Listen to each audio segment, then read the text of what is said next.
Chef, por Carlos Gustavo Álvarez Guzmán.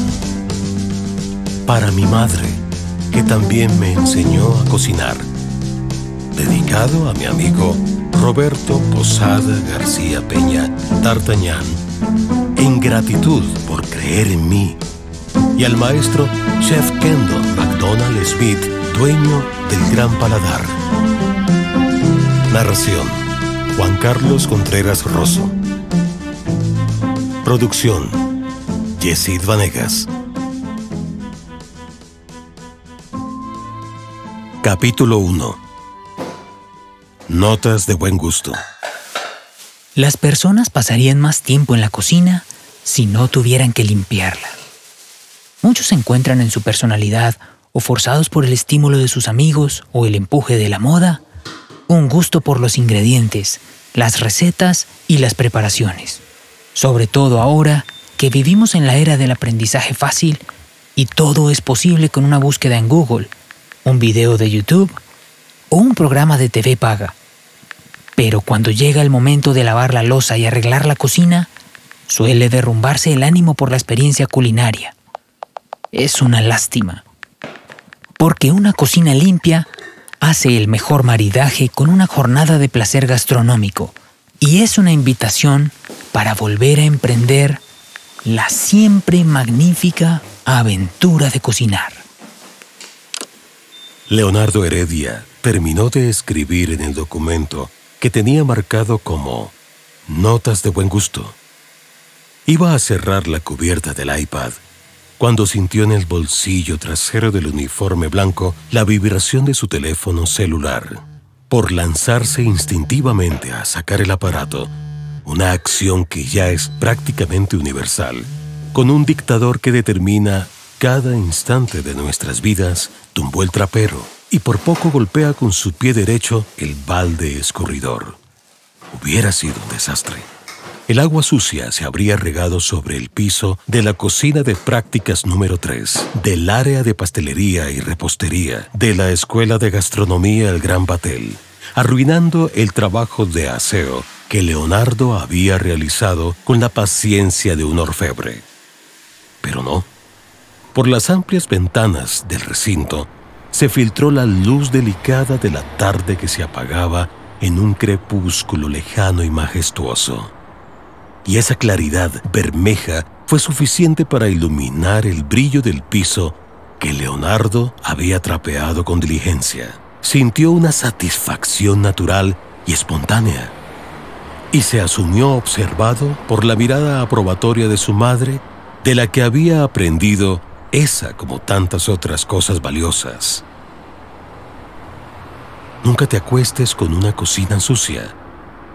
Le había repetido Elvira Heredia toda la vida, dándole el ejemplo con ollas resplandecientes y platos brillantes, los cubiertos pulcros y las sartenes limpias, una tarea que muchas veces su madre le restaba a las horas de sueño. Pero Leonardo siempre se levantó para ser recibido por una cocina reluciente, en la que de la mano de la persona que más amaba en este mundo, tal vez la única, moldeó la vocación que hoy guiaba su vida: ser el mejor chef del mundo. Leonardo desistió de extraer el teléfono celular, estorbado entre otros adminículos, por los guantes plásticos y aparatosos que le cubrían las manos y por el overol de hule que se había puesto sobre su uniforme de aprendiz de cocinero. Ese deber, limpiar la cocina, espantaba a sus compañeros de clase. Incluso uno de ellos se trajo de su casa a la señora del servicio para que lo supliera en la obligación.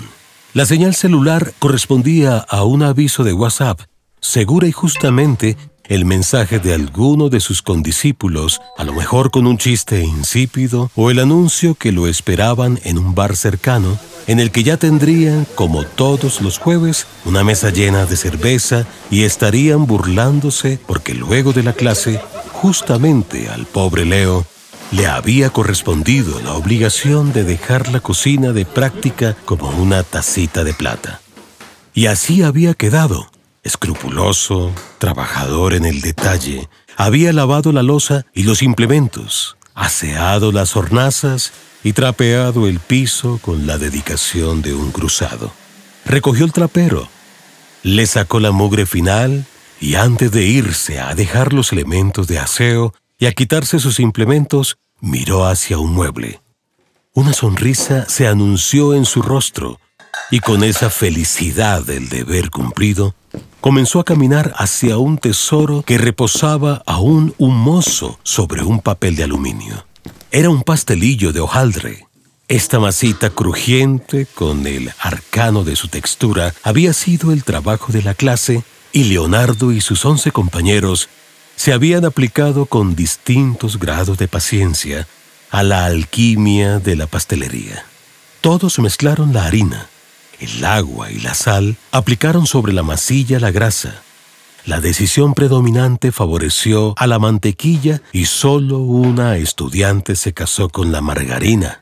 Y empezaron la mágica operación de los dobleces y la cocción posterior que separaba la masa hojaldrada como las hojas de un libro de delicia.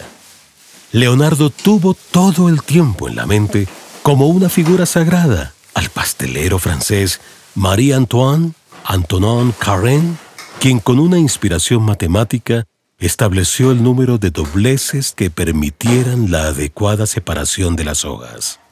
También a él se atribuía la creación del vol au vent, una sabrosura de hojaldre ahuecado que se rellenaba de acuerdo al gusto del repostero. Esa fue la elección de Leonardo, que infundió con una preparación propia de jalea de guayaba, de acuerdo a su obsesión por los sabores agridulces. Tomó el pastelillo en sus manos y lo acercó a la nariz, y aspiró el cálido olor de su creación, sabedor como era del poder seductor de los aromas. Su manufactura de hojaldre que probaron todos los asistentes fue la mejor de la clase. Bueno, fue la segunda mejor de la clase, pues todos estuvieron de acuerdo que el vol au vent que Azucena Olivares había rellenado con uvas pasas molidas sobre una poción de arequipe glorioso estaba fuera de concurso. Azucena había ganado otra vez.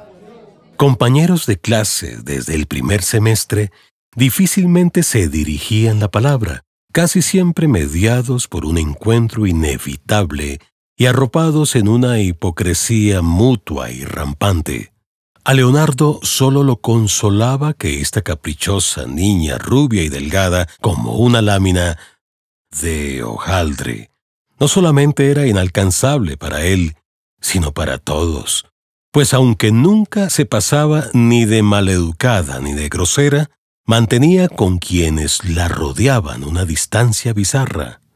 Su padre y su madre, que decían las lenguas chismosas, eran una pareja de médicos.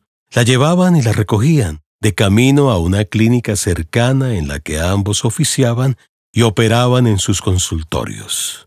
Y sí, el vol au vent de Azucena Olivares estaba realmente delicioso. Leonardo había guardado su aroma y su sabor, y envidiado la perfección de su textura, que esta antipática compañera de clase se llevaría a la tumba. Pensó, pues era una muchacha tan bonita como hermética y misteriosa. Empacó el pastelillo en el papel de aluminio. Como casi todo lo que cocinaba y preparaba, se lo llevaba a su madre para que lo probara, pues no había nadie mejor, creía él, para captar el sabor de algo cuando se preparaba con amor. Le falta, decía ella, luego de cerrar los ojos y masticar delicadamente, y él ya sabía que el veredicto sería condenatorio para cualquier preparación que no tuviera como esencia el gusto por los alimentos y la pasión por la cocina. Apagó la luz y cerró la puerta del recinto, y fue a cambiarse de ropa en su casillero. Guardó el pastelillo y disimuló el iPad en el morral, y salió al aire de la noche a buscar el transporte para su hogar. Mientras bajaba hacia la estación del Transmilenio, vio a lo lejos las luces intermitentes y las figuras titilantes en los bombillitos verdes y rojos del centro comercial. Era la Navidad.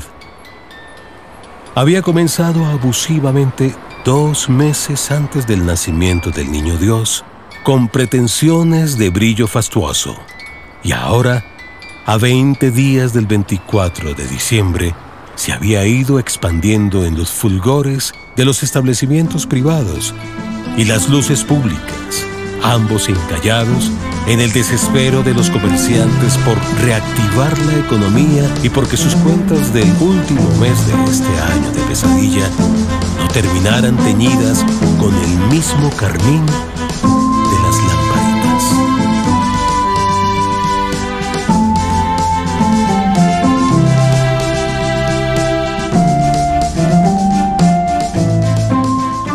Están escuchando Chef.